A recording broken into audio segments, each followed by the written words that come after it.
Assalamualaikum warahmatullahi wabarakatuh. Selamat pagi dulur-dulur Pepadang Channel. Pada pagi hari ini saya ingin mengajak Anda untuk sedikit melakukan analisa terhadap komentar dalam berbagai percakapan yang kita lakukan sehari-hari tentang ibadah-ibadah kita. Kita sering mendengar bahwa hasil dari ibadah kita, indikasi apakah diterima atau tidaknya ibadah kita, itu kita tidak tahu. Bahkan kita secara guyonan sering mendengar kata-kata ndak podo ora ngerti ni wae. Toh kita tidak tahu ibadah kita diterima atau tidak. Apakah benar demikian? Padahal di dalam informasi kalau kita mau melacaknya di dalam kitab suci yang kita yakini kebenarannya, tentu hal-hal seperti ini ada jawabannya yang jelas, karena Al-Quran itu petunjuk bagi semua manusia, penjelasan bagi petunjuk itu sebagai pembeda, sehingga dengan demikian tentu segala yang kita tanyakan, segala pertanyaan yang muncul atau yang ada di hati kita itu ada jawabannya di dalam kitab suci yang kita yakini kebenarannya, sebagai petunjuk bagi semua umat manusia, mengindikasikan bahwa Al-Quran itu bernilai universal, dapat diterima oleh siapa saja, tidak peduli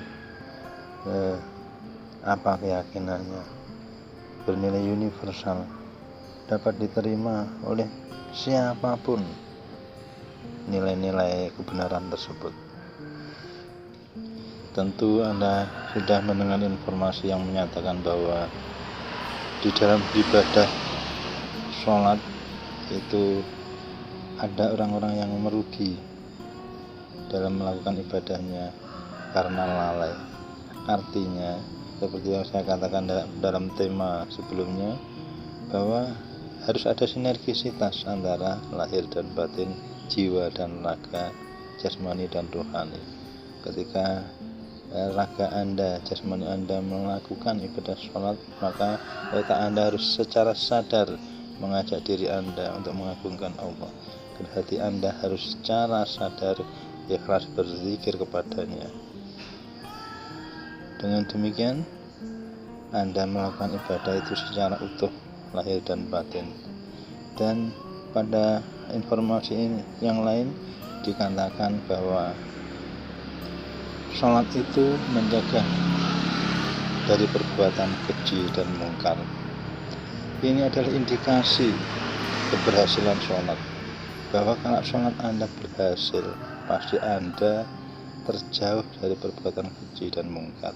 Anda pasti dapat menghindarkan diri dari hal-hal yang bersifat keji dan mungkar, bukan sekedar karena Anda tahu hukum keji dan mungkar itu adalah haram, tetapi karena secara lahir, secara hati Anda tidak terusik untuk melakukan hal tersebut. Secara sadar Anda tidak terusik untuk melakukan perbuatan yang keji dan mungkar tersebut. Informasi yang lain menceritakan bahwa setelah sholat berjamaah terjadi komunikasi antara Rasulullah dengan para sahabat. Rasulullah bertanya, siapa yang hari ini menjenguk saudara-saudaranya yang sakit? Kemudian ada sahabat yang menjawab, saya ya Rasulullah. Beliau bertanya lagi, siapa yang hari ini memberi makan saudaranya yang kelaparan? Ada sahabat yang menjawab, saya ya Rasulullah. Sejenak kemudian Rasulullah mengatakan, bersabda, kalau demikian sholat kalian diterima. Bagaimana Anda menyatakan bahwa Anda tidak tahu apakah ibadah Anda diterima atau tidak, padahal indikasi diterima dan tidaknya ibadah kita itu sangat jelas. Salah satunya adalah meningkatnya empati kita terhadap sesama umat manusia, meningkatnya kepedulian kita terhadap penderitaan, terhadap kondisi sesama umat manusia. Jadi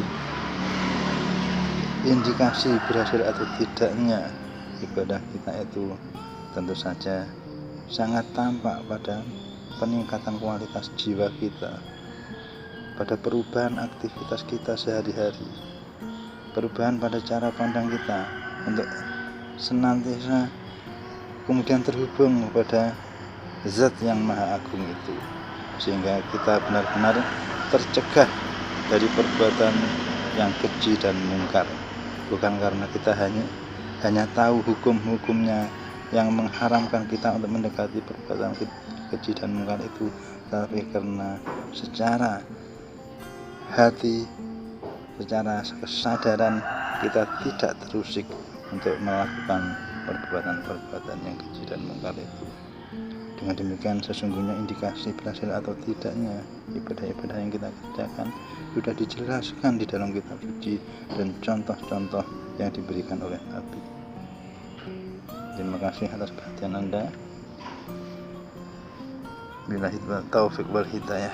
Wassalamualaikum warahmatullahi wabarakatuh.